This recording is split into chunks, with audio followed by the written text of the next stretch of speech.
শয়তানের কাজ হলো ওয়াসওয়াসা দেয়া, তোদের কাজ হলো ওয়াসওয়াসার মধ্যে পড়ে গুনাহ করা। আমি আল্লাহর কাজ হলো খালি ক্ষমা করা।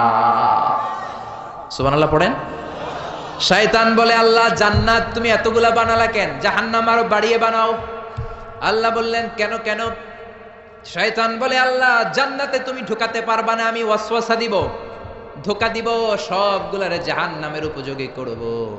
আল্লাহ বললেন, ও শয়তান তুই ওয়াসওয়াসা দিবি, বান্দা গুনাহ করবে, আমি মাফ করে দিয়ে জান্নাত দিয়ে দেব।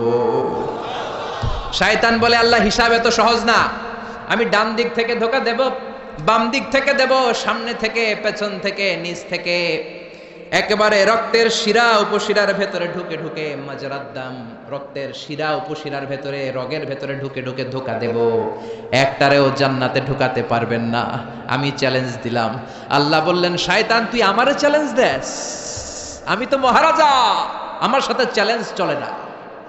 তুই আমাকে চ্যালেঞ্জ দিলি, আমিও তোর চ্যালেঞ্জ দিলাম। যা, I take your challenge, I take your challenge. তুই আজীবন ধোঁকা দিবি, তুই আজীবন ওয়াসওয়াসা দিবি।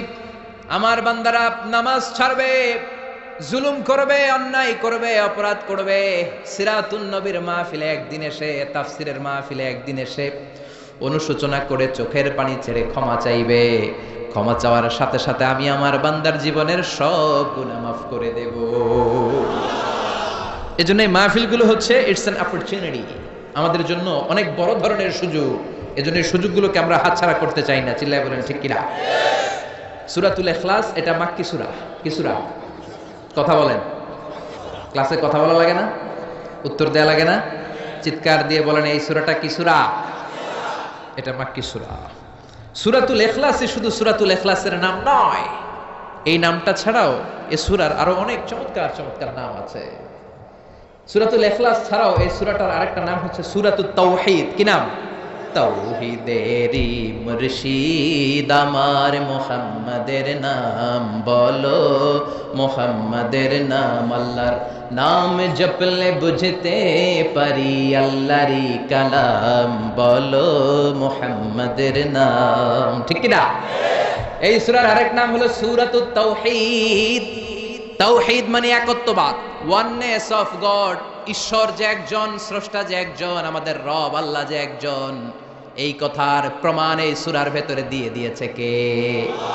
ওয়াননেস অফ গড, এটার বলে তাওহীদ। এটার কি বলে? আরে তাওহীদের বিপরীত হচ্ছে শিরক। সহজ না বোঝাটা? আমরা একজন রে মানি, কয়জন রে? ঝামেলা কম হয়ে গেল না? ৩-৪ জন হলে ঝামেলা বেশি, একজন ঝামেলা কম। শুধু তারই ডাকবো, তার কাছেই চাইবো, তার গুণগান গাইবো, এটার নামই তাওহীদ। আর এই তাওহীদের বিপরীত হলো শিরক। শিরক হলো সবচেয়ে বড় পাপ। শিরক কি? সবচেয়ে বড় পাপ। আমি বলি সব পাপের বাপ। ক্যান্সারের অ্যান্সার আছে, কিন্তু শিরকের কোনো অ্যান্সার নাই। শিরক করে মারা গেলে লা ইয়াহবাতান্না আমালুক, তোমার সব আমল, তোমার রুকু, সিজদা, নামাজ, রোজা, হজ বরবাদ করে দেবে কে?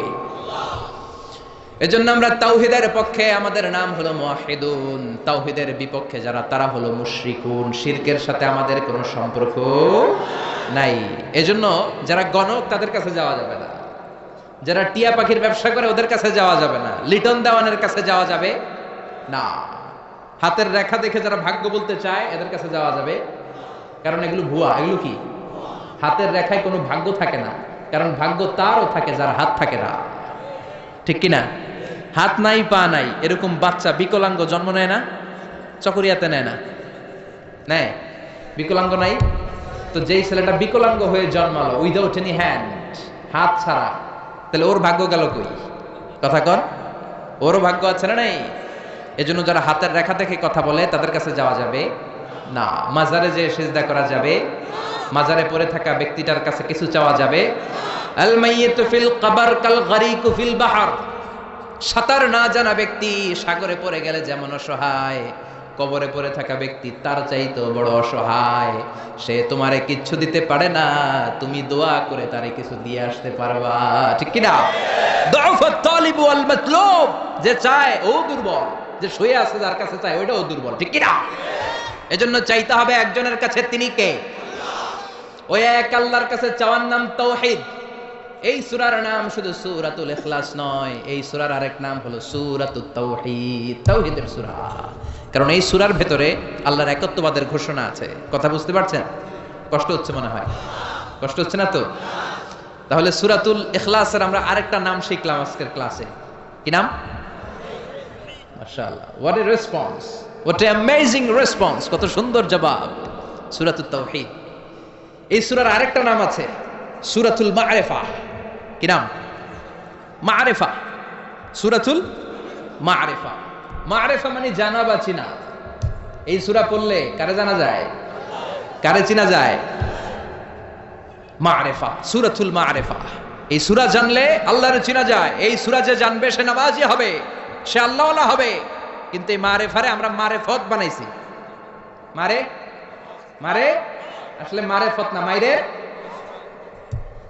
মাইরের পথ। মাইরের উপরে ঔষধ নাই, মাইরে ভিটামিন আছে, ঠিক কিনা? ওগুলোর সাইজ করতে হবে। সাইজ না করলে এই ভণ্ডামি ওরা ছাড়বে না। নামাজ নাই, রোজা নাই, জিকির নাই, স্ত্রী নাই, সন্তান নাই, কিচ্ছু নাই, মাথার মধ্যে চুলের জটলা পাকায় আর বলে এটা মারেফত। আসলে মারেফাতের মূল কথা আছে সূরাতুল ইখলাসে, ঠিক কিনা? আমরা আসল মারেফাতুল লোক, ঠিক কিনা? আমরা সূরাতুল মা'রিফার তাফসীর আজকে শুনবো। এজন্য মারেফার দাবিদার যদি কেউ হয়ে থাকে, এই সিরাতুন নবীর সৈনিকেরা হচ্ছে মারেফাতের দাবিদার। চিল্লায় বলো ঠিক কিনা? যে ভণ্ডগুলো মারেফাতের কথা বলে, এগুলা মারেফাত নয়, ওরা আছে মাইরের পথে। ওগুলোর মাইর দিলে ওদের কপালে হেদায়েত নসিব হবে। চিল্লায় বলেন ঠিক কিনা? তাহলে জানা গেল এই সূরার আরেকটা নাম সূরাতুল মা'রিফা। মাশাআল্লাহ। আরেকটা নাম জানি, সেটা হচ্ছে এই সূরার আরেক নাম হচ্ছে সূরাতুস সামাদ। কি নাম? এই সূরার ভিতরে সামাদ শব্দটা আছে না নাই? কুল হুয়াল্লাহু আহাদ আল্লাহুস সামাদ। সামাদের বিপরীত হচ্ছে সনাম। সামাদ সনাম একরকম না। সনাম মানে মূর্তি, সনাম মানে কি? মূর্তি। জাহেলি যুগে বিশ্বনবীর আগমন যখন ঘটেছে, ইন দ্য মিন টাইমে এক লোক এক মূর্তির ভক্ত ছিল। সে মূর্তির জিকির করত, সনাম সনাম সনাম সনাম সনাম। সনাম মানে কি? মূর্তি। আর সমাদ কে? আল্লাহ। সে সনামের জিকির করতে করতে একদিন এই সনামটাকে রেখে সে কোনো এক কাজে গেল। এই মূর্তিটাকে সে বড্ড ভালোবাসতো, বগল দাবা করে রাখতো, যেখানে যেত নিয়ে যেত। ভাবতো এই মূর্তিকে রাখলে, এই খোদাকে রাখলে বরকত হবে। তো একদিন এই খোদাকে রেখে, সনাম নামক মূর্তিটাকে, খোদাটাকে রেখে কাজে গেল। ফিরে এসে দেখে মূর্তি গোসল হয়ে আছে, মূর্তির গায়ে পানি। He thought it could be the water of mercy and blessings, since it is my God, since he is my Lord, it could be the water of mercy and blessings and barakah. যেহেতু এটা আমার খোদা, আর খোদা যেহেতু গোসল করছে, তাহলে এই গোসলের পানি বরকতের পানি না হয়ে যাবে না। It could be the water of barakah, এটা হয়তো বরকতের পানি হবে। When he thought it is the water of barakah, he started to suck it. এবার বরকত নেওয়ার জন্য জিহ্বা দিয়ে চাটতে শুরু করছে। When he started to suck it, he found the taste is little bit bitter. যখন সে চাটতে শুরু করেছে, সে দেখতে পেল যে স্বাদটা লোনা লোনা লাগে, কটা কটা লাগে, লন্তা লন্তা, টক টক। He thought, why it's bitter? It could be sweeter. এটা তো মিষ্টি হওয়া উচিত। রহমতের পানি, জমজমের পানি খাইছেন? বরকত আছে না নাই? বিশ্বনবী বলেছেন, ইন্নাহা তুআমু তুমিন ওয়া শিফাউ সুকমিন, ইন্নাহা মুবারাকা। এই জমজমের পানি বরকতের পানি। ইন্নাহা তুআমু তুমিন ওয়া শিফাউ সুকমিন, এটা খেয়ে মাউ জমজম লিমা শুরিবালা। যে রোগের নিয়তে আপনি জমজম খাবেন, ওই রোগ ভালো করে দিবে কে? এই পৃথিবীতে যত পানি পাওয়া গিয়েছে, সব পানির মধ্যে সবচাইতে শ্রেষ্ঠতম বরকতময় পানি হচ্ছে জমজমের পানি। কারণ এটা সাধারণ পানি নয়, এটা বিশ্বনবীর পূর্বপুরুষ সাইয়েদনা ইসমাঈল আলাইহিস সালামের পায়ের ধাক্কায় পৃথিবীতে এসেছে। এই জমজমের পানিটা এমন পানি, পৃথিবীর সব পানি খেলে শুধু তৃষ্ণা নিবারণ হয়, শুধু তৃষ্ণা। If you are thirsty, you can have the water of Zamzam. আপনার তৃষ্ণা চলে যাবে, পাশাপাশি আপনার ক্ষুধাও চলে যাবে। পৃথিবীতে যত পানি আছে, সব পানি শুধু তৃষ্ণা নিবারণ করে, কিন্তু জমজমের পানি তৃষ্ণা যেমনি নিবারণ করে, পাশাপাশি ক্ষুধাও নিবারণ করে। কোন সুবহানাল্লাহ। এজন্য একটা দুইটা খেজুর আর জমজমের পানি আপনি খেলে সারা দিন সার্ভাইভ করতে পারবেন। চিল্লায় পড়েন আল্লাহু আকবার। আবার এই জমজমের পানি দিয়ে বিশ্বনবীর সিনা চাক করা হয়েছে। মেরাজের রাতে যখন বিশ্বনবী যাবেন, উম্মে হানির ঘর থেকে বিশ্বনবীকে উঠিয়ে হাতিমে কাবায় রাখা হলো। সাইয়েদনা জিব্রাইল বিশ্বনবীর গলার নিচ থেকে ছিঁড়ে নাভি পর্যন্ত পুরো বুকটাকে ফেড়ে দুই ভাগ করে দিল। বিশ্বনবীর কাল্বটাকে বের করে এই জামজামের পানি দিয়ে ধৌত করল। সুবহানাল্লাহ পড়বেন না? আবার লাগিয়ে দিল, এটাকে আরবিতে বলে শাক্কুস সাদর, উর্দুতে বলে সিনা চাক, ইংরেজিতে বলে ওপেন হার্ট সার্জারি। বিশ্বনবীকে যে সমস্ত সাহাবারা তাদের পুরো জীবনে খালি গায়ে দেখেছে, উদম গায়ে, গায়ে জামা নেই, তারা বলেছে আমরা দেখেছি বিশ্বনবীর গলা থেকে নাভি পর্যন্ত কেমন যেন শিলায়ের মতো দাগ দেখা যায়। ওপেন হার্ট সার্জারির প্রমাণ চিৎকার করে পড়বেন আল্লাহু আকবার। He thought it is the water of mercy and blessings. সে ভাবলো এই মূর্তির গায়ে যেহেতু পানি, আমার খোদার গায়ে পানি, এটা তো রহমতের পানি হবে, কিন্তু টক লাগে কেন, লোনা লাগে কেন? ঘটনা কি? সে ডানে বায়ে তাকাতে লাগলো, ঘটনা কি, কোত্থেকে আসলো এই রহমত? রহমত কোত্থেকে আসলো? ডানে বায়ে তাকায় দেখে হাদিসে এসেছে as-sa'alib, sa'alib, sa'laban, দুইটা খেকশিয়াল। ওয়াজে আমরা বলে থাকি কুকুর, ওয়াজে বলে থাকি কি বোঝানোর জন্য কুকুর, আসলে দুইটা খেকশিয়াল। দেখলেন যে একটা খেকশিয়ালের ওই জায়গা দিয়ে এখনো পড়তেছে রহমত। খেয়াল করে দেখে যে খেকশিয়াল দুইটা, একটার রহমত এখনো পড়তেছে। এবার তো তার কাছে ক্লিয়ার, সত্য মিথ্যা তার কাছে পরিষ্কার। ফাযাহারাল হক, সত্য তার কাছে পরিষ্কার, তার বুঝতে আর বাকি রইল না এটা মোটেই রহমতের পানি না, এটা গজবের পানি। ঠিক কি না? রেগে গেল, হায় হায়, এতদিন এটারে ভাবছি খোদা, এখন দেখি হুদা।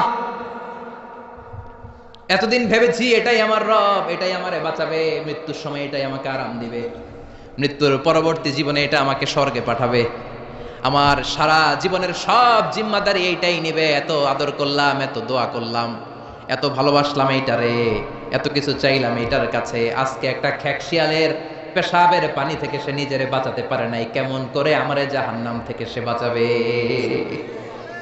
আকল খুলে গেল। আকল খুলে যাওয়ার সাথে সাথে দিয়েছে আসার। ভাঙা মূর্তিটা নিয়ে বিশ্বনবীর দরবারে এসে বলে, ও আব্দুল্লাহর বেটা মুহাম্মদ, এতদিন আমি বুঝি নাই তুমি এতদিন ধরে যেটার দাওয়াত দিয়েছো ওই দাওয়াতই আসল দাওয়াত। ঝিনুকের ভেতর লুকিয়ে থাকে যেমন মতি, ঝিনুকের ভেতর লুকিয়ে থাকে যেমন মতি, কলমা শাহাদাতে আছে আল্লাহর জ্যোতি, কলমা শাহাদাতে আছে আল্লাহর জ্যোতি। পড়েন, ঝিনুকের ভেতর লুকিয়ে থাকে যেমন মতি, ঝিনুকের ভেতর লুকিয়ে থাকে যেমন মতি, কলমা শাহাদাতে আছে আল্লাহর জ্যোতি, কলমা শাহাদাতে আছে আল্লাহর জ্যোতি। আল্লাহু আকবার। আল্লাহর সেই নূরের জ্যোতি তার হৃদয়টাকে উজালা করে দিল। এসে বলে, আব্দুল্লাহর বেটা মুহাম্মদ, এতদিন বুঝি নাই, আজ আমার চোখের পর্দা সরে গিয়েছে, হক আর বাতিল আমি ঠায় দিব্যি দাঁড়িয়ে বুঝতে পারছি। এই ভাঙা মূর্তির টুকরা আমার কপাল কেমন করে পরিবর্তন করবে, ও তো নিজের এই পেশাব থেকে বাঁচাতে পারে না। আর আমি মূর্তির পূজা করতে চাই না, আমারে পড়িয়ে দাও লা ইলাহা ইল্লাল্লাহু মুহাম্মাদুর রাসূলুল্লাহ সাল্লাল্লাহু আলাইহি ওয়াসাল্লাম। সূরাতুস সামাদ, এটা সামাদের সূরা, যে সামাদ মানুষকে আলোকিত করে, যে সামাদ মানুষকে হেদায়েত দেয়, যে সামাদ মানুষকে পথ দেখায়। চিৎকার করে বলেন ঠিক কিনা? তাহলে তিনটা নাম আমরা জানলাম, এক হচ্ছে সূরাতুত তাওহীদ, দুই হচ্ছে সূরাতুল মাআরিফা, তিন হচ্ছে সূরাতুস সামাদ। আবার বলেন, এক হচ্ছে সূরাতুত, দুই হচ্ছে সূরাতুল, তিন হচ্ছে সূরাতুস। 100 পাবে, প্রশ্ন করলে 100তে 100 পাবে। আল্লাহ তুমি কবুল করো। এই সূরাটা অনেক বরকতপূর্ণ সূরা। এই সূরাটা বিষ্ণু ঈসা ইসলাম ফজরের সুন্নাত নামাজ যখন পড়তেন তখন পড়তেন এই সূরাটা। মাগরিবের সুন্নাতে বিষ্ণু ঈসা ইসলাম এই সূরাটা পড়তেন। আবার যারা হজ উমরা করেছেন, তাওয়াফের পরে 2 রাকাত নামাজ পড়া সুন্নাহ, ওই 2 রাকাত নামাজের দ্বিতীয় রাকাতে বিষ্ণুনবী এই সূরাটা পড়তেন। তাওয়াফ করতে হয় না, একটা ঘর আছে, ওয়ালিয়াতাওয়াফু বিল বাইতিল আতীক, আল্লাহ বলেন আমার এই প্রাচীন ঘরটার চারদিক দিয়ে তাওয়াফ করো, সব নবীরা করেছে, তোমরাও করো। সুবহানাল্লাহ।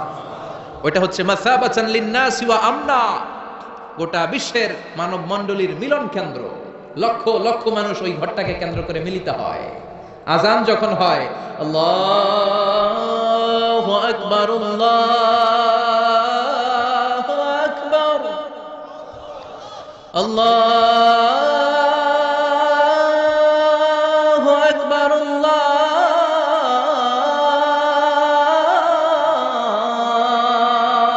আকবার। মসজিদুল হারামে যখন আজান হয় দেখবেন চারদিক থেকে শারে আল হিজরা দিয়ে, আজিয়াদ রোড দিয়ে, জারওয়াল দিয়ে, গাজ্জা দিয়ে, মসজিদুল হারামের চারদিকের হোটেলের গলি অলি গলি পথ রাস্তা সব ব্লক হয়ে মানুষগুলো মৌমাছির মতো আল্লাহর এই ঘরকে কেন্দ্র করে ছুটতে থাকে। প্রতিদিন ওই ঘরে 120টা রহমত নাজিল হয়। কয়টা? আরো জোরে সবাই বলেন কয়টা? 60 লিত তাইফিন, 60টা রহমত যারা তাওয়াফ করে তাদের জন্য। আর 40 লিল মুসাল্লিন, 40টা রহমত যারা কাবা ঘরে নামাজ পড়ে তাদের জন্য। 40 আর 60 100, আর বাকি রইল কয়টা? ওয়ালা 20 লিন-নাযিরিনা ইলাল কাবা, বাকি 20টা যারা নামাজও পড়ে না তাওয়াফও করে না, শুধু কাবার দিকে তাকিয়ে থাকে তাদের জন্য। তার মানে কাবার দিকে নজর করলে সওয়াব আছে না নাই? 3 জিনিসের দিকে নজর করা মাত্রই সওয়াব। আন-নাযার ইলা সালাসাতি আশিয়া ইবাদা, আন-নাযার ইলাল মুসহাফ, কোরআন পড়তে পারেন না, বয়স হয়ে গেছে, এখন বুঝতে পারছেন, কি করবেন? পড়তে পারেন না, খুলে শুধু চোখের পানি ছাড়েন আর পৃষ্ঠাগুলো উল্টান, সওয়াব আছে না নাই? মা বাবার চেহারার দিকে রহমতের নজরে যদি তাকান, এত কষ্ট করে আমার মা বাবা আমাকে লালন পালন করেছে, কত কষ্ট করেছে আমার জন্য আমার মা, কত নির্ঘুম রাত কাটিয়েছে তারা, এটা ভেবে যদি তাকান, কবুল হজের সওয়াব আমলনামায় দিবে কে? আন-নাযার ইলাল কাবা, মসজিদ আল হারাম, যে মসজিদে 1 রাকাত সালাত পড়লে 1 লক্ষ রাকাতের সওয়াব দেয় কে? যে কাবা ঘরে সাইয়েদনা ইব্রাহিমের হাত লেগেছে, পা লেগেছে, সাইয়েদনা ইসমাইলের পা লেগেছে, বিশ্বনবীর হাত লেগেছে, সাহাবাদের হাত লেগেছে। আল্লাহু আকবার। ওই কাবা ঘরের দিকে যদি নজর করেন সেটাতেও সওয়াব, নজর করা মাত্রই সওয়াব। এই কাবাকে কেন্দ্র করে তাওয়াফ করতে হয়, 7টা টার্নিং করলে, টার্ন অ্যাবাউট করলে একটা তাওয়াফ কমপ্লিট হয়। এই তাওয়াফ করার পরে 2 রাকাত নামাজ পড়া সুন্নাহ, বিশ্বনবী পড়তেন। আপনারা যারা উমরা করতে যাবেন পড়বেন, তাওয়াফের পরে 2 রাকাত পড়তে হয়। এই 2 রাকাত সালাতের দ্বিতীয় রাকাতে বিশ্বনবী এই সূরাতুল ইখলাস পড়তেন। সুবহানাল্লাহ পড়েন। আবার বিতিরের সালাতের শেষের রাকাতে পড়তেন। আল্লাহু আকবার। তাহলে আমরা পেলাম ফজরের 2 রাকাত সুন্নতে বিশ্বনবী সূরাতুল ইখলাস পড়তেন, মাগরিবের 2 রাকাত সুন্নতে বিশ্বনবী সূরাতুল ইখলাস পড়তেন। তাওয়াফের পরে যে 2 রাকাত নামাজ পড়তে হয় তার দ্বিতীয় রাকাতে সূরাতুল ইখলাস পড়তেন। আর বিতিরের সালাত, বিতিরের নামাজ নিয়ে ঠেলাঠেলি, অনেকগুলো পদ্ধতি আছে। 2 রাকাত করে পড়ে শেষে 1 রাকাত পড়বেন। কানাত রাসূলুল্লাহ ক্বাবলার রুকু বা'দার রুকু, রুকুর আগেও কুনুত করতেন, পরেও করতেন। আবার 3 রাকাত এক বৈঠকে পড়বেন, শুধু শেষবার বসবেন, 2 রাকাতের পরে বসবেন না, এভাবেও বিশ্বনবী পড়তেন। আর আমরা হানাফিরা যেটা পড়ি এটার আম দলিল আছে, খাস দলিল নাই। বিশ্বনবী 3 রাকাত বিতরের সালাত পড়েছেন, তবে মাগরিবের মতো পড়তে নিষেধ করেছেন। আমরা মাগরিবের মতো পড়ি না, আমরা আবার 3 রাকাত পরে আল্লাহু আকবার বলে হাত বাঁধি, ঠিক কিনা? মাগরিবের নামাজে হাত বাঁধা আছে? আমরা আল্লাহুম্মা ইন্না নাস্তাঈনুক ওয়া নাস্তাগফিরুক এই দোয়া পড়ি, মাগরিবে এই দোয়া আছে? হানাফিরা এই হাদিসের আলোকে আম দলিল নিয়েছেন যে 3 রাকাত আমরা যেভাবে পড়ি মাগরিব থেকে একটু টুইস্ট করে আলাদা, এভাবেও পড়া যাবে। এই মৌলিক 3টা পদ্ধতির যেটা দিয়ে মনে চায় সেটা দিয়ে পড়েন, কিন্তু বিভ্রান্তি সৃষ্টি করা যাবে না। আমরা কেউ তাবলীগ করি, আমরা কেউ জামাত ইসলাম করি, আমরা কেউ চরমনায়ের পীরের মুরিদ, আমরা কেউ বিভিন্ন দলের সাথে জড়িত, আমরা কেউ হেফাজতে ইসলাম, আমরা কেউ কৌমি, কেউ আলিয়া, কিন্তু আমাদের মুসলমানদের মধ্যে, আমাদের দাড়িওয়ালাদের মধ্যে, আমাদের টুপিওয়ালাদের মধ্যে আছে 100 বছরের ঐক্য এই ভূখণ্ডে। চিল্লায় বলেন ঠিক কিনা? এজন্য দাওয়াতের নামে, সহিহ হাদিসের নামে, ইসলামের নামে এই দেশের ঐক্য আপনারা নষ্ট করবেন না। এই ঐক্য নষ্ট করার কোনো অধিকার আপনাদের নাই। চিৎকার করে বলেন ঠিক কিনা? ইসলাম মানতে হলে সহিহ সুন্নাহর আলোকেই মানতে হবে, সহিহ কথার আলোকেই মানতে হবে। But your approach should be very flexible. আপনার অ্যাপ্রোচটা এমন অ্যাপ্রোচ হতে হবে যাতে করে মানুষ আপনার কথা বুঝে। মানুষ এটা সহজে রিসিভ করতে পারে। যিনি মুফতি, he can provide the legal opinion of Islam, সে ইসলামের ফতুয়া দিয়ে বেড়াবে। তার ফতুয়ায় একটা কমন জিনিস যেটা থাকতে হবে, আজকে মনে রাখবেন, সেটা হচ্ছে আত-তাইসির। আমার সাথে সাথে বলেন, সেটা কি? আত-তাইসির মানে সিম্পলিসিটি। সিম্পলিসিটি মানে সহজীকরণ। ইসলামের যত আহকাম, যত নিয়ম কানুন, যত কোডিং সিস্টেম, যত রুলিং সিস্টেম, যত লিগাল অপিনিয়ন, সবগুলো আমাদের মানতে বুঝতে সহজ হবে, আমাদের জন্য কঠিন হবে না। তাই কঠিন ইসলাম এই ভূখণ্ডে প্রচার করার আপনাদের দরকার নাই। আমরা খুব ভালো করে ইসলামকে মানতে জানি এবং সেটা সহিহ সুন্নাহর আলোকে চিৎকার করে বলেন ঠিক কিনা। শত বছরের ঐক্য আমরা নষ্ট হতে দেব না। দাড়িওয়ালাদের মধ্যে, টুপিওয়ালাদের মধ্যে এদেশে ঐক্য আছে না নাই? আছে না নাই? এই ঐক্যকে সংরক্ষণ করার দরকার আছে না নাই? আল্লাহ তুমি আমাদেরকে সহিহ সমঝ দান করো, আমরা পড়ি আমিন। আরো জোরে পড়েন আমিন। তাহলে বিষ্ণু ইসা ইসলাম বিতিরের সালাতের শেষ রাকাতে পড়তেন, মনে আছে না ভুলে গেছেন? আপনাদের মনোযোগ আছে? একটু ঝিমায় পড়ছেন মনে হয়। ঝিমায় পড়ছেন? তাকবীর দেয়া যাবে? জোরে না আসতে? কত জোরে? যত জোরে দেন। লিল্লাহি তাকবীর, লিল্লাহি তাকবীর, লিল্লাহি তাকবীর। বিশ্বনবী এই সূরাটাকে বলেছেন সুলুসুল কোরআন, 1/3 অফ দ্য বুক। কি বলেছেন? সুলুসুল কোরআন, 1/3 অফ দ্য বুক। এই সূরা একবার পড়লে 10 পারার সওয়াব আমলনামায় দিবে কে? 2 বার পড়লে 20 পারার সওয়াব দিবে কে? 3 বার তেলাওয়াত করলে পুরো কোরআন খতমের সওয়াব দিবে কে? অনেক ব্যাখ্যাকারীরা বলেছেন না, সুলুসুল কোরআন দ্বারা এটা বোঝানো হয়নি যে একবার পড়লে 10 পারা। সুলুসুল কোরআন দিয়ে যেটা বোঝানো হয়েছে সেটা হচ্ছে পুরো কোরআনের 30 পারার কথাগুলোকে যদি সংক্ষিপ্ত করা হয় তাহলে 3টা কথা দাঁড়ায়। পুরো কোরআনটাকে যদি আমাকে বলেন মিজানুর রহমান আজহারি ভাই, আপনি কনসাইজ করে, প্রেসাইজ করে 3 শব্দে বলেন যে কোরআন আসলে আমাদেরকে কি মেসেজ দিতে চায়, তখন 3টা কথা বলতে হবে। 1 নাম্বার হচ্ছে তাওহীদ, 2 নাম্বার হচ্ছে রিসালাত, 3 নাম্বার হচ্ছে আখিরাত। আমার সাথে সাথে বলেন, 1 নাম্বার হচ্ছে তাওহীদ, 2 নাম্বার, 3 নাম্বার, আবার 1 নাম্বার, 2 নাম্বার, 3 নাম্বার। পুরো কোরআনে এই 3টা কথাই কইছে আল্লাহ। সুবহানাল্লাহ পড়ে। তাওহীদের কথা আল্লাহ বলেছে, রিসালাতের কথা বলেছে, পরজগতের কথা, আখিরাতের কথা বলেছে। তো যেহেতু এই সূরাটা তাওহীদের ব্যাপারে আলোচনা করেছে, তার মানে কোরআনের 3 ভাগের 1 ভাগ এই সূরার ভিতরে আছে না নাই? কথা কি বুঝতে পেরেছেন? বুঝতে পারলে তাকবীর হবে আল্লাহু আকবার। সুলুসুল কোরআন, 1/3 অফ দ্য বুক। পুরো বুক, পুরো কোরআনকে কনসাইজ করলে 3 ভাগ করলে 1 ভাগ হচ্ছে তাওহীদ। এই তাওহীদের কথা এই সূরার ভিতরে ঢুকিয়ে দিয়েছে কে? আবার বিশ্বনবী কোবা পল্লীতে হিজরত করতে যে কোবা পল্লীতে মসজিদ বানালেন। কোবা পল্লী থেকে মদিনাতে যে মসজিদে নববী বানালেন। কিন্তু কোবা পল্লীর মসজিদের একজন ইমাম নির্ধারণ করে দেয়া দরকার। বিশ্বনবী ওই মসজিদের জন্য একজন ইমাম বানিয়ে দিলেন। বিশ্বনবীর নিয়োগ দেয়া ইমাম কোবা পল্লীতে ইমামতি করে। 3টা নামাজ জাহরি কেরাতে পড়তে হয়, মাগরিবের নামাজ, এশার নামাজ, ফজরের নামাজ। বাকি 2 নামাজে সিররি কেরাত, আওয়াজ নাই, ঠিক কিনা? জোহরের আর আসরের সালাতের মধ্যে ইমাম কি আওয়াজ করে কেরাত পড়ে নাকি? শুধু পড়ে মাগরিবে, এশার সালাতে আর ফজরে, ঠিক কিনা?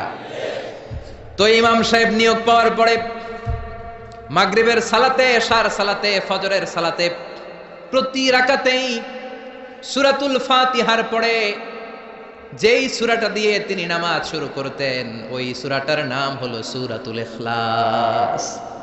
প্রতি রাকাতে। কি আজীব কথা! প্রতি রাকাতে আগে সূরা ফাতিহার পরে আগে সূরাতুল ইখলাস, তারপরে অন্য সূরা। দ্বিতীয় রাকাতে দাঁড়িয়ে ফাতিহার পরে সূরাতুল ইখলাস, তারপরে অন্য সূরা। প্রত্যেক রাকাতে। ও মিয়া, আপনারা ইমাম রাখছেন এই মসজিদে চকরিয়াতে, বদরখালী এলাকার ইমাম সাহেব প্রত্যেক নামাজে সূরা ফাতিহার পরে খালি ইখলাস পড়ে, কুল হুয়াল্লাহ পড়ে। কি করবেন? ইমাম রাখবেন? হ্যাঁ, আজকে ইমামের একদিন কি আমার একদিন, খালি কুল হুয়াল্লাহ। কোবাপল্লীর এলাকার রেগে মেগে, কোবাপল্লীর জনগণ রেগে মেগে বিশ্বনবীর কাছে চলে গিয়েছে। কারণ নিয়োগ তো বাতিল করা যাবে না। এটা বাংলাদেশের সিস্টেমের সভাপতি সেক্রেটারি নিয়োগ করা ইমাম না, এটা বিশ্বনবীর নিয়োগ দেয়া ইমাম। চিৎকার করে বলো ঠিক কিনা? নিয়োগ দিয়েছেও বিশ্বনবী, বাতিল করলেও করবে বিশ্বনবী, ঠিক কিনা?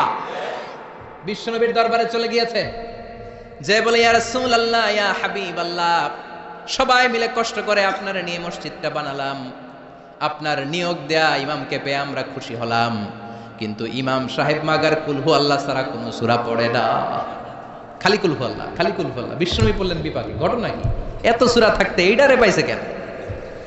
বিষ্ণুনবী বললেন ডেকে পাঠাও। বিশ্বনবী ইমাম সাহেবকে বললেন, আমি তোমাকে নিয়োগ দিয়েছি, তাই নিয়োগ ওরা বাতিল করার ক্ষমতা রাখে না, আমার কাছে এসেছে। আমি তোমার কাছে জানতে চাই ঘটনাটা কি। প্রতি রাকাতে সূরাতুল ফাতিহার পড়ে অন্য সূরা পড়ার আগে আগে সূরাতুল ইখলাস পড়ো কেন? সাহাবীর সোজা সাপটা উত্তর, ও নবী, এই সূরাটারে আমি বড্ড ভালোবাসি। কেন ভালোবাসো? সাহাবী বলে, ফিহি সিফাতুর রহমান, এই সূরার ভেতরে আমার রহমানের আল্লাহর পরিচয় আছে। এই সূরার ভেতরে আল্লাহ সংক্ষেপে এত সুন্দর নিজের পরিচয়টা দিয়েছেন গো নবী, পুরো কোরআনের কোন সূরার মধ্যে কোন আয়াতের মধ্যে আমি এই পরিচয় পাই না। যেহেতু আমার রব রহমানের পরিচয় সুন্দরভাবে এই সূরার মধ্যে আছে, তাই আমি সূরাটাকে ভালোবাসি, প্রতি রাকাতে পড়ি। বিশ্বনবী বললেন, তোমার এই অভ্যাস পরিবর্তনের দরকার নাই। যতদিন থাকবা তুমি ওই মসজিদের ইমাম, যতদিন পড়াবা ইখলাস দিয়ে পড়াবা, এই ইখলাসের প্রতি তোমার ভালোবাসা কিয়ামতের দিন তোমার জান্নাতে ঢুকিয়ে দিবে। মর্যাদা বেশি না কম? সূরাতুল ইখলাস ছোট্ট সূরা, কিন্তু মর্যাদা বেশি না কম? নবম হিজরি বিশ্বনবী চলে গেলেন তাবুকের ময়দানে। বিশ্বনবী স্বয়ং নিজে ব্যাটল ফিল্ডে তলোয়ার নিয়ে লিল্লাহি তাকবীর, আল্লাহু আকবার বলে যে ময়দানে, যুদ্ধের ময়দানগুলোতে নিজে লিড দিয়েছেন, এটাকে বলে গজওয়া। আর যেটাতে নিজে যেতে পারেন নাই, উনার সেনাবাহিনী মিলিটারি আর ব্যাটালিয়ন পাঠিয়েছেন, ওটাকে বলে সারিয়া। এই তাবুক ছিল গজওয়া মিন গজওয়াতির রাসূল। তাবুকের ময়দানে গেলেন, বিশ্বনবী আসছে শুই না, তাবুকের ময়দান থেকে সব কাফেরের আন্ডা বাচ্চা দৌড়। সুবহানাল্লাহ কইবেন না? বিশ্বনবী বলতেন, নুসিরতু বির-রুবি মাসিরাতা শাহর, আল্লাহ আমারে 5টা জিনিস দিয়েছে যেটা কোন নবীরে দেয় নাই। 5টা কইতে গেলে আজকের ওয়াজ শেষ, শুধু একটা একটু বলি। 1 নাম্বার হচ্ছে নুসিরতু বির-রুবি মাসিরাতা শাহর, আমি যে এলাকায় থাকি, আমি যেখানে দাঁড়িয়ে থাকি, আমার ডানে বায়ে সামনে পেছনে 1 মাসের জায়গার রাস্তার মধ্যে যদি কোনো কাফেরের আন্ডা বাচ্চা থাকে, আমার ভয়ে তাদের কলিজা ধপধপ ধপধপ শুরু হয়ে যায়। বিশ্বনবী সেনাবাহিনী নিয়ে অ্যাটাক করেছেন তাবুকের ময়দানে, বিশ্বনবীর নাম শুনে সব দৌড়, আইজো দৌড় কাইলো দৌড়। বিশ্বনবী আল্লাহ শুকরিয়া করলেন, যুদ্ধ ছাড়াই বিজয়, না চাই মেঘ না চাইতে বৃষ্টি। সুবহানাল্লাহ পড়েন। বিশ্বনবীর আর যুদ্ধ করা হলো না, তাবুকের ময়দানে দাঁড়িয়ে আছেন। হঠাৎ দেখেন সূর্যের আলো কমতে শুরু করেছে। ঘটনা কি? তাকিয়ে দেখে সাইয়েদনা জিব্রাইল বিশাল ফেরেশতার বহর নিয়ে পৃথিবীর মধ্যে নেমে আসছে। সাইয়েদনা জিব্রাইলের পাখার কারণে সূর্যের আলো স্তমিত হয়েছে। বিশ্বনবী বললেন, ও সাইয়েদনা জিব্রাইল, ঘটনা কি? এত বাহিনী কেন? এত ফেরেশতা কেন? কত ফেরেশতা? সাইয়েদনা জিব্রাইল বলে, 1,40,000 ফেরেশতা। কেন আসলাম? সাইয়েদনা জিব্রাইল বলে, ও নবী, তাবুকের ময়দানে আপনি যুদ্ধ করতে এসেছেন। আপনি কি জানেন ওই মদিনাতে আপনার কলিজার টুকরা সাহাবী মুআবিয়া ইবনে মুআবিয়া আল মুজানি কিছুক্ষণ আগে শেষ নিঃশ্বাস ত্যাগ করেছে গো নবী। আপনার সাহাবী মুআবিয়া ইবনে মুআবিয়া আল মুজানি কিছুক্ষণ আগে শেষ নিঃশ্বাস ত্যাগ করেছে, তিনি তো চলে গিয়েছে গো নবী। তার জন্য কি আপনি গায়েবানা জানাজা পড়বেন না?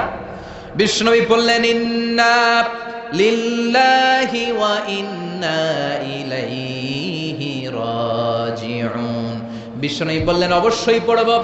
ও সাহাবারা, তোমাদের ভাই মদিনাতে মুআবিয়া ইবনে মুআবিয়া আল মুজানি মারা গিয়েছে, চলো আমরা জানাজার নামাজ পড়ি। গায়েবানা জানাজা। গায়েবানা জানাজা হলো মাইয়াত সামনে নাই, লাশ সামনে নাই, কফিন বক্স সামনে নাই, সবাই আমরা দাঁড়িয়ে 4টা তাকবীর দিয়ে নামাজ পড়বো, তার জন্য দোয়া করব। এটাও শরীয়তে জায়েজ করে দিয়েছে কে? বিশ্বনবী 4টা তাকবীর দিয়ে জানাজার নামাজ পড়তে দাঁড়ালেন, আর দেখলেন বিশ্বনবী পিছনে তাকিয়ে দেখলেন সাইয়েদনা জিব্রাইল 1,40,000 ফেরেশতাদের কাতার বানাচ্ছে। 2 কাতার ফেরেশতাদের, প্রথম কাতারে 70,000, দ্বিতীয় কাতারে আরো 70,000, 1,40,000 ফেরেশতা, সাহাবাদের পেছনেও কাতার। বিশ্বনবী অবাক, ঘটনা কি? আমার কোন সাহাবার গায়েবানা জানাজায় তো এত ফেরেশতা আসে না। 4টা তাকবীর দিয়ে জানাজা পড়িয়ে বিশ্বনবী বললেন, ও জিব্রাইল, জানাজার সালাত তো শেষ হলো, ঘটনা কি কারণে 1,40,000 ফেরেশতার বহর নিয়ে মুয়াবিয়ার গায়েবানা জানাজাতে শরীক হলারে জিবরাইল কি এমন আমল করেছে আমার প্রিয় সাহাবী মুয়াবিয়া? কি তার আমল ছিল? কি ছিল তার গোপন আমল? আমার একটু বলো। কেন তোমরা আসলা? কোন আমল তাকে আল্লাহর আরশের উপরে তুলে নিয়েছে? আল্লাহর আরশে তার খবর চলে গিয়েছে কোন আমলের কারণে? সাইয়েদনা জিবরাইল বলে, নবী গো, আপনার এই প্রাণের সাহাবী মুয়াবিয়া ইবনে মুয়াবিয়া আল মুজানি হাঁটতে বসতে চলতে ফিরতে সব সময় পড়তো কুল হুয়াল্লাহু আহাদ আল্লাহুস সামাদ লাম ইয়ালিদ ওয়া লাম ইউলাদ ওয়া লাম ইয়াকুল লাহু কুফুয়ান আহাদ। পড়েন আল্লাহু আকবার। 1,40,000 ফেরেশতা নিয়ে মুয়াবিয়ার জানাজাতে শরীক হওয়ার কারণ মাশিয়ান আও কাইমান আও কাইদান আও জালিসান, হাঁটতে বসতে উঠতে চলতে সব সময় এই সাহাবীর আমল ছিল কুল হুয়াল্লাহু আহাদ আল্লাহুস সামাদ লাম ইয়ালিদ ওয়া লাম ইউলাদ ওয়া লাম ইয়াকুল লাহু। তো এই আমলটা আমাদেরও থাকার দরকার আছে না নাই? সূরা ইখলাসের আমল করতে কি কষ্ট হয়ে যাবে? খুব বেশি সময় লেগে যাবে? আজকে থেকে সূরাতুল ইখলাসের আমল বেশি বেশি করতে রাজি আছেন তো? সবাই রাজি আছেন? বিশ্বনবী ফজরের সালাতের পরে, মাগরিবের সালাতের পরে, ওয়া ইনদামা ইয়াযহাব ইলা ফিরাশি, আর যখন ঘুমোতে বিছানায় যেতেন তিনি 3টি সূরা পড়ে হাতের মধ্যে হাত দুটোকে এইভাবে করে হাতের মধ্যে তিনি ফু দিতেন। 3টি সূরার প্রথমটি হচ্ছে সূরাতুল ইখলাস, যেই সূরার তাফসীর করতে আজকে আমরা বসেছি। সুবহানাল্লাহ পড়েন। সূরাতুল ইখলাস, সূরাতুল ফালাক, সূরাতুল আন-নাস। এই 3টা সূরার শুরুতেই যেই শব্দটা আছে, শব্দটা কি? কুল। এজন্য 3টা সূরাকে একসাথে বলে কুল আস-সালাসা, মানে 3 কুল। কি বলে? 3 কুল। কুল আস-সালাসা, 3 কুল। বিশ্বনবী ফজরের পরে, মাগরিবের পরে বিছানায় ঘুমোতে যাওয়ার সময় 3 কুল একসাথে পরে হাতের মধ্যে ফু দিতেন। ফু দিয়ে মাথা থেকে পা পর্যন্ত ওই ফু দেওয়া হাতটা সারা শরীরে মেসেজ করে দিতেন। পড়েন সুবহানাল্লাহ। It's a protection, you take protection from your lord. হিংসুকের হিংসা থেকে, ইবলিসের ওয়াসওয়াসা থেকে, ব্ল্যাক ম্যাজিকের পাওয়ার থেকে, জাদু টোনা বান সব কিছু থেকে আপনাকে সারাটা দিন প্রোটেকশন দিবে কে? এজন্য 3 কুলের আমল করতে রাজি আছেন তো? মা আয়েশা এই হাদিসের বর্ণনাকারী, আমি নিজে দেখেছি, মা আয়েশা বলেন আমি নিজে দেখেছি সকালবেলা সন্ধ্যাবেলা ঘুমোতে যখন বিশ্বনবী যেতেন 3টা সূরা পড়ে হাতের মধ্যে ফু দিয়ে সারা দেহের মধ্যে মাসে করতেন। আবার আমি যখন অসুস্থ হয়ে যেতাম বিশ্বনবীরে যেয়ে বলতাম, ও নবী আমার শরীরটা ভালো না, শরীরটা বড্ড খারাপ, বিশ্বনবী তখন আমাকেও এই আমলটা করতে বলতে। চিৎকার করে বলেন সুবহানাল্লাহ। বিশ্বনবী নামাজ পড়ছেন, সিজদায় পড়ে আছেন, হঠাৎ করে লাদাগাতহু আকরাব, একটা বিচ্ছু পোকা এসে বিশ্বনবীর হাতের মধ্যে কামড় দিয়েছে। চকরিয়ায় তো বিচ্ছু নাই না? বিচ্ছুরে আপনারা কি কন? হ্যাঁ, বিচ্ছু হক দে, বিচ্ছু। আচ্ছা, বিচ্ছু। এই বিচ্ছু পোকা কামড় দিয়েছে বিশ্বনবীর হাতে, প্রচন্ড ব্যথা পাচ্ছেন বিশ্বনবী। ব্যথার চোটে নামাজ শেষ করে বললেন, লানাতুল্লাহি আলাল আকরাব, আল্লাহর লানত এই বিচ্ছুর উপর। মুসল্লিও ছিলেন না, নবীও ছিলেন না। কোনটা সাধারণ মুসল্লি, কোনটা বিশ্বনবী, ওইটাই ছিলেন না। কি করবে? বিশ্বনবী বললেন লবণের পানি আনো। বিশ্বনবীর সামনে লবণ সেদ্ধ পানি আনা হলো। বিশ্বনবী বললেন আঙ্গুলের মধ্যে ঢালো। বিশ্বনবীর ব্যথা পাওয়া আঙ্গুলের মধ্যে ইনফেক্টেড জায়গায় গরম পানি ঢালতে শুরু করা হলো। বিশ্বনবী পড়তে আরম্ভ করলেন, কুল হুয়াল্লাহু আহাদ আল্লাহুস সামাদ লাম ইয়ালিদ ওয়া লাম ইউলাদ ওয়া লাম ইয়াকুল লাহু কুফুয়ান আহাদ। পড়েন আল্লাহু আকবার। তাহলে প্রোটেকশন নিব এই সূরা দিয়ে। ব্যথা পেলে এই সূরা পড়ে আমরা ঝাড়ফুঁক করব। রাজি আছেন তো? তাবিজ ঝুলানো যাবে না। মানে আল্লাহ কা তামিমাতান ফি জাসাদি উখিলা ইলাইক, যেটা ঝুলাবেন আল্লাহ বলবে আমার কাছে 7 জন আছে, এটা ঝুলাইছো, যা এটারে তো রব বানাই দিলাম, এটা কেমনে ভালো করে আমি দেখে নেব, আমার জিম্মা আমি উঠিয়ে দিলাম। এজন্য তাবিজ ঝুলানো যাবে না। সূরাতুল ফাতিহা পড়ে ঝাড়ফুঁক করতে হবে, সূরাতুল ইখলাস পড়ে ঝাড়ফুঁক করতে হবে। বিশ্বনবী শিখিয়েছেন, আর বিশ্বনবী যেটা শিখিয়েছেন ওইটা বরকত দিয়েছে কে? তাহলে সূরাতুল ইখলাস, সূরাতুল ফালাক, সূরাতুন নাস পরে আমরা ঝাড়ফুঁক করব। রাজি আছেন তো? রাজি আছেন সবাই? আচ্ছা, এই সূরাটা নাজিলের একটা ব্যাকগ্রাউন্ড আছে, যেটাকে আমরা বলি সাবাবে নুজুল বা বলি শানে নুজুল। কি বলি? মানে কোন ব্যাকগ্রাউন্ডে এই সূরাটা নাজিল হলো। এই সূরাটা শুরুতে আমরা বলেছি মক্কায় নাজিল হয়েছে।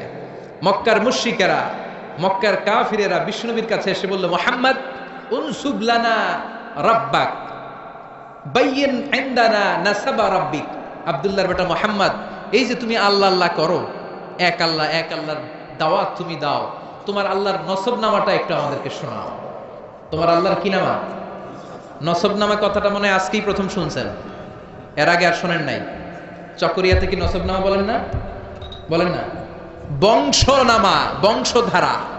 নসবনামা হচ্ছে বংশধারা। আমার নাম মিজান, আমার আব্বার নাম আলী আহমদ, আমার দাদার নাম জাইনুল আবিদিন, তার বাবার নাম মাকরাম। তাহলে মিজানুর রহমান ইবনে আলী আহমদ ইবনে জাইনুল আবিদিন ইবনে মাকরাম, এটা হচ্ছে আমার নসবনামা। এটা আমার নসবনামা। এভাবে আমাদের প্রত্যেকের নসবনামা আছে না নাই? বিশ্বনবীর নসবনামা আছে না নাই? মুহাম্মদ ইবনে আব্দুল্লাহ ইবনে আব্দুল মুত্তালিব ইবনে হাশিম ইবনে আব্দে মানাফ ইবনে কিলাব ইবনে মুররা, এভাবে বিশ্বনবীর বিশাল নসবনামা আদনান পর্যন্ত সহিহ বর্ণনায়। তারপরে ইসমাঈল ইবনে ইব্রাহিম আলাইহিস সালাম, সেখান থেকে শীস আলাইহিস সালাম, সেখান থেকে আদম আলাইহিস সালাম পড়েন সুবহানাল্লাহ। এটা হচ্ছে বিশ্বনবীর নসবনামা। মুশরিকেরা বুঝাতে চাইল, মুহাম্মদ এক আল্লাহর দাওয়াত তুমি দাও, ওই আল্লাহর নসবনামাটা আমাদেরকে শোনাও। মানে আমাদেরকে বলো, তোমার আল্লাহর আব্বার নাম কি? তোমার আল্লাহর আব্বার নাম কি? তোমার আল্লাহর আব্বার নাম কি? তার বাবার নাম কি? তার বাবার নাম কি? যৌক্তিক প্রশ্ন না? আমার বাবার নাম অমুক, তার বাবার নাম, তার বাবার নাম মুহাম্মদ, তোমার বাবার নাম অমুক, তার বাবা, তার বাবা। তাহলে তোমার আল্লাহর কথা যে তুমি বলো, তার বাবাকে, তার বাবার বাবাকে, তার বাবার বাবাকে। বিশ্বনবী রেগে গেলেন। সাইয়েদনা জিবরাইল হুট করে আকাশ থেকে নেমে আসলেন, এসে বললেন, নবী রেগে যাবেন না। ওদের এই প্রশ্নের জবাব দেওয়ার জন্য 4টা আয়াতের একটা সূরা আল্লাহ নাজিল করেছে, আপনি উত্তর দেন। কুল হুয়াল্লাহু আহাদ আল্লাহুস সামাদ লাম ইয়ালিদ ওয়া লাম ইউলাদ ওয়া লাম ইয়াকুল লাহু কুফুয়ান আহাদ। পড়েন সুবহানাল্লাহ। কুল হুয়াল্লাহু আহাদ। নবী বলেন, আল্লাহ এক, একক। আল্লাহুস সামাদ, তিনি অমুখাপেক্ষী। লাম ইয়ালিদ ওয়া লাম ইউলাদ, জন্ম দেনও নাই, জন্ম নেনও নাই, তো বাবা আসবে কোথা থেকে? সুবহানাল্লাহ পড়েন। ওয়া লাম ইয়াকুল লাহু কুফুয়ান আহাদ, তার মতো কেউ নাই, তিনি তার মতো। সুবহানাল্লাহ। কত সুন্দর, কত প্রেসাইজ, কত সংক্ষিপ্ত বর্ণনা আল্লাহ তাআলা এই সূরার ভেতরে দিলেন। আবার মুশরিকদের আরেক দল এসে বলে, ইয়া মুহাম্মদ বাইয়িন লানা জিনসা রাব্বিক, তোমার আল্লাহ কি দিয়ে তৈরি বলো? আমরা মানুষ মাটির তৈরি, ফেরেশতারা নূরের তৈরি, জিনেরা আগুনের তৈরি, এই যে কাঠটা কাঠের তৈরি, এই যে চেয়ারটা কাঠ দিয়ে তৈরি, গাছ দিয়ে তৈরি। এবার আমাদেরকে বলো, তোমার আল্লাহ কিসের তৈরি? আহু আমিন যাহাব, তোমার আল্লাহ কি স্বর্ণের তৈরি? আমিন ফিদ্দা, না রূপার তৈরি? আমিন খাসাব, না কাঠের তৈরি? লজিক্যাল না কথা বলে? আমরা মানুষ কিসের তৈরি? মাটির, ফেরেশতারা নূরের, জিনেরা। ও মুহাম্মদ, তাহলে বলো তোমার আল্লাহ কিসের তৈরি? সাইয়েদনা জিবরাইল বললেন, ও নবী রেগে যাবেন না, আপনার এই জবাব আরশের উপর থেকে আল্লাহ পাঠিয়েছেন। আপনি পড়েন, কুল হুয়াল্লাহু আহাদ আল্লাহুস সামাদ লাম ইয়ালিদ ওয়া লাম ইউলাদ ওয়া লাম ইয়াকুল লাহু কুফুয়ান আহাদ। পড়েন আল্লাহু আকবার। তাহলে এই প্রেক্ষাপটে এই সূরাটাকে নাজিল করে বিশ্বনবীকে দাঁত ভাঙা জবাব দেওয়ার জন্য আরশের উপর থেকে সহযোগিতা পাঠিয়েছিল কে? ওই সূরাটা নিয়ে আমরা বসেছি, খুশি না বেজার? শুনতে মন চায়? হৃদয়টা আলোকিত হচ্ছে তো? কষ্ট হচ্ছে না তো? আল্লাহ নবীরে বললেন, নবী উত্তর দেন, কুল, আপনি বলেন। সুবহানাল্লাহ। কুল, নবী আপনি বলেন, হুয়াল্লাহ, তিনি হলেন আল্লাহ, আর তিনি হলেন আহাদ, একক। আল্লাহ বললেন, নবী আপনি বলেন হু আল্লাহ, তিনি হলেন আল্লাহ। আগে নবীরে বলতে বললেন, আমার নামটা আগে শোনান, আমার নামটা বলে দেন। আমার নামটা হলো আল্লাহ। ওনার নাম কি? কথা কয় না। ওনার নাম কি? কে রাখছে? হ্যাঁ, আমার নাম কি? মিজানুর রহমান আজহারি। নাম কে রাখছে? আব্বা। হুজুরের নাম কি? কে রাখছে নাম? আব্বা। আপনার নাম কি? আব্দুর রাজ্জাক। নাম কে রাখছে? আপনার নাম কি? সালে আহমদ নাম কে রাখছে? হয় আব্বা কিংবা দাদা কিংবা নানা কিংবা বিশ্বায় হুজুর, ঠিক কিনা? কিন্তু আমার আল্লাহর আব্বা আছে নাকি? দাদা আছে নাকি? বিশ্বায় হুজুর আছে নাকি? সুবহানাল্লাহ পড়বেন না? আল্লাহ বললেন আমার বাবা নাই, তোদের বাপ আছে, তোর বাপ তোর নাম রাখে। আমার দাদা নাই, তোর দাদা তোর নাম রাখে। আমার কোনো পীর নাই, তোদের পীর আছে, পীর সাহেব হুজুর। বরকতময় একটা নাম তোরে দিয়েছে, তোর নাম হয়েছে এটা। আমার বাবা নাই, দাদা নাই, ছেলে নাই, মেয়ে নাই, আমি আল্লাহ আমার নামটা নিজেই রেখে দিয়েছি। আল্লাহ বললেন ইন্নানি আনাল্লাহু লা ইলাহা ইল্লা আনা ফা'বুদনি ওয়া আকিমিস সালাতা লিযিকরি ইন্নানি আনাল্লাহ। নিশ্চয় আমি হলাম আল্লাহ। তিনি কে? প্রাণটা ভরে হৃদয়টা শীতল করে ওনারে একটা ডাক দেন, বলেন আল্লাহ। আর জোরে ওনারে ডাকেন, বলেন আল্লাহ। চিৎকার দিয়ে আল্লাহরে ডাক দেন, বলেন আল্লাহ। ইন্নানি আনাল্লাহ, নিশ্চয় আমি হলাম আল্লাহ। লা ইলাহা ইল্লা আনা, আমি ছাড়া কোনো ইলাহ নাই। আছে নাকি? কথা বলেন। তোর বাবা আছে, বাবা নাম রাখে, দাদা আছে, দাদা নাম রাখে। আমার কেউ নাই, আমি আমার নাম আল্লাহ নিজেই রেখে দিয়েছি। সুবহানাল্লাহ। আবার আল্লাহ বললেন কুল ইদউল্লাহ আও ইদউর রহমান আইয়াম্মা তাদউ ফালাহুল আসমাউল হুসনা। আমাকে আল্লাহ বলে ডাকিস কিংবা রহমান বলে ডাকিস, কোনো সমস্যা নাই। আমার চমৎকার চমৎকার সুন্দর সুন্দর অনেকগুলো নাম আছে। সুবহানাল্লাহ। কি আল্লাহ আমরা পাইছি! আল্লাহ ডাকলেও খুশি, রহমান ডাকলেও খুশি। He never mind. Allah mind করে না। আল্লাহ কি করে না? আল্লাহ মাইন্ড করে না। আল্লাহ বললেও উনি ডাকে সাড়া দেয়, রহমান বললেও উনি ডাকে সাড়া দেয়। উনার আসল নাম আল্লাহ। ইন্নানি আনাল্লাহ, ওনার আসল নাম। চিৎকার করে বলতে হবে, আসল নাম এটা জাতি নাম, ওনার জাতি নাম। ওনার সিফাতি নাম আছে, সুন্দর সুন্দর নাম আছে 99টা। বিশ্বনবী বলেন ইন্না লিল্লাহি তিসআতাও ওয়া তিসঈনা ইসমা, আল্লাহর 99টা নাম আছে। মান আহসাহা দাখালাল জান্নাহ, যে 99টা নামকে মুখস্থ করবে ওই ব্যক্তি এই নামগুলো মুখস্থ করার ফজিলতের কারণে জান্নাতে ঢুকে যাবে। সুবহানাল্লাহ, সুবহানাল্লাহ, সুবহানাল্লাহ। এত সুন্দর নাম ওনার। আমরা বললাম আল্লাহ সূরাতুল ইখলাসের চমৎকার করে আপনি আপনার পরিচয় দিয়েছেন। আপনি হলেন আল্লাহ, নিজেই নিজের নাম রেখেছেন। এই নাম ছাড়াও 99টা নাম আপনার আছে।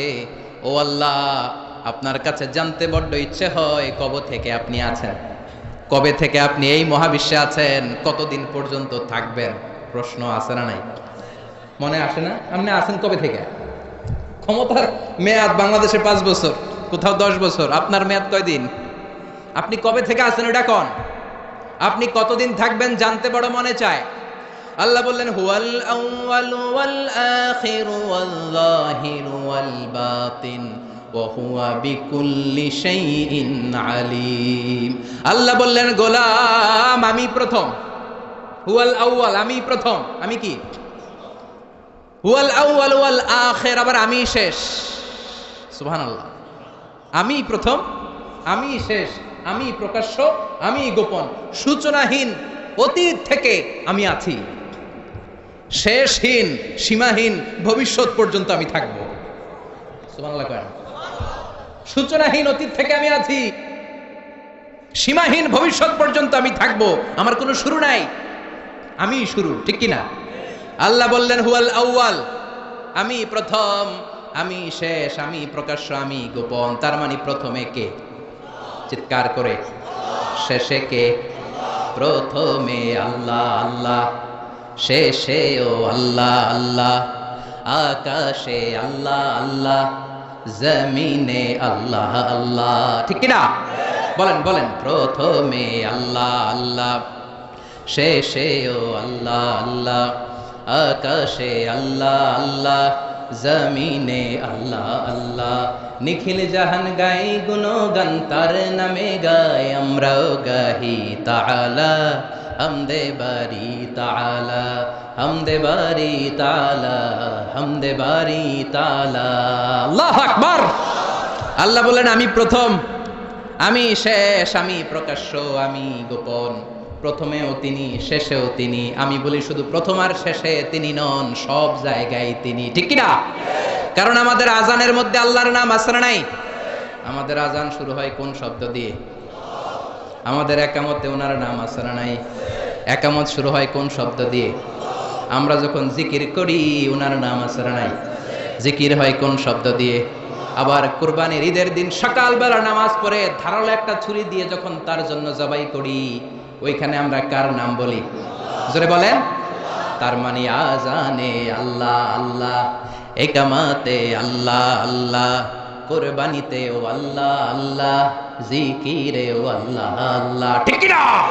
বলেন বলেন। আজানে আল্লাহ আল্লাহ, একামাতে আল্লাহ আল্লাহ, কুরবানিতে আল্লাহ আল্লাহ, জিকিরে ও আল্লাহ আল্লাহ। নিখিল জাহান গাই গুণগান, তার নামে গাই আমরাও গাহি তাআলা, হামদে বারি তাআলা, হামদে বারি তাআলা, হামদে বারি তাআলা। চিৎকার করে আল্লাহু আকবার। আল্লাহ বললেন আমার নাম আল্লাহ, আসল নাম আল্লাহ। তবে আল্লাহ বলে ডাকিস কিংবা রহমান বলে ডাকিস, আই নেভার মাইন্ড, আমি কখনো মাইন্ড করি না। আমার 99টা সুন্দর নাম আছে, সবগুলো দিয়ে ডাক, আমি তোর ডাকে সাড়া দিব। সুবহানাল্লাহ। এজন্য যে কোনো নাম দিয়ে ডাকলে সাড়া দিবে কে? আবার আল্লাহ নামটা এত চমৎকার নাম, এই নামের প্রতিটা অক্ষর যদি আপনি আলাদা করেন তারপরে আল্লাহর নামের পরিচয় আছে না নাই? আল্লাহ নামের মধ্যে কয়টা অক্ষর? সবাই বলেন আরো জোরে। 10টা? 60টা? 4টা?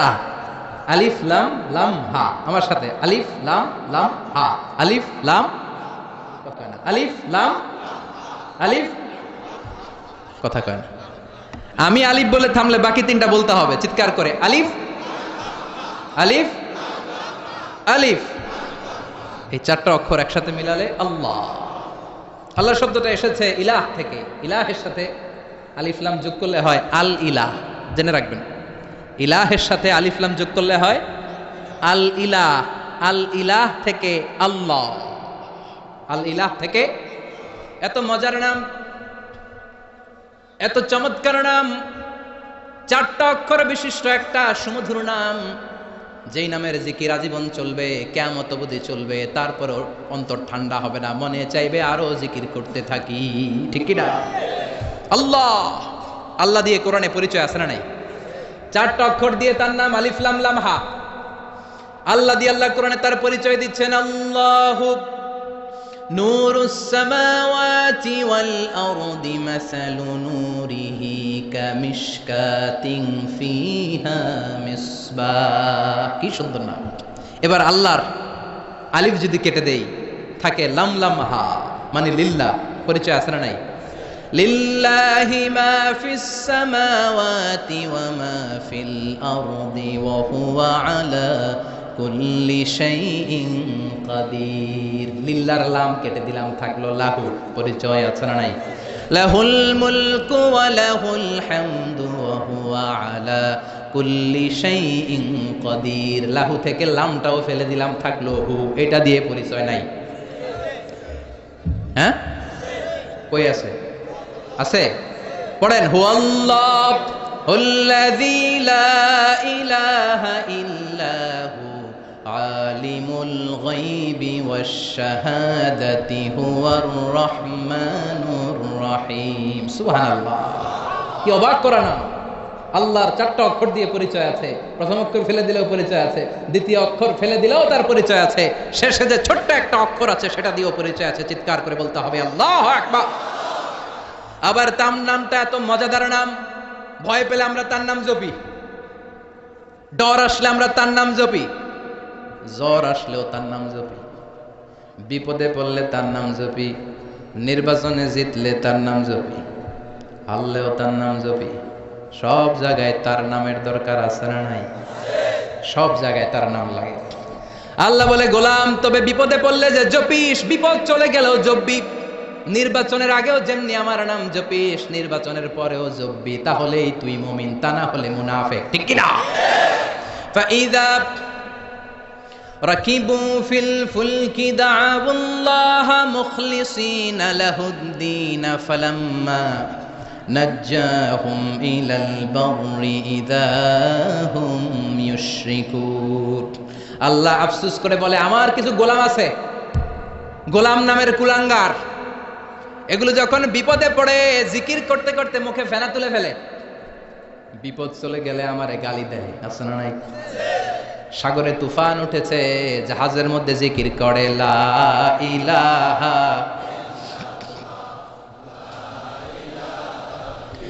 লা ইলাহা ইল্লাল্লাহু মুহাম্মাদুর রাসূলুল্লাহ। সাগরের মাঝখানে তুফান জিকির করে কার? তুফান যখন চলে যায় আল্লাহরে ভুলে যায়, এরকম আছে না নাই? আপনারা এগুলো দেখছেন না? আপনারা তো সাগর পাড়ের মানুষ, বেশি দেখার কথা। পাশেই কক্সবাজার, কত কিলো দূর হবে? 68, only 68 kilometers far from here, খুবই কাছে। সাগর পাড়ের মানুষগুলো খুব সাহসী হয়, আল্লাহর অস্তিত্ব তারা সহজে বুঝতে পারে, অল্প কিছু গেলেই পাওয়া যাবে। আমি নিজেও সাগরে অনেক সময় ভ্রমণ করেছি। আমি প্রথমে লঞ্চে ভ্রমণ করেছিলাম 2004-এর দিকে হবে হয়তো।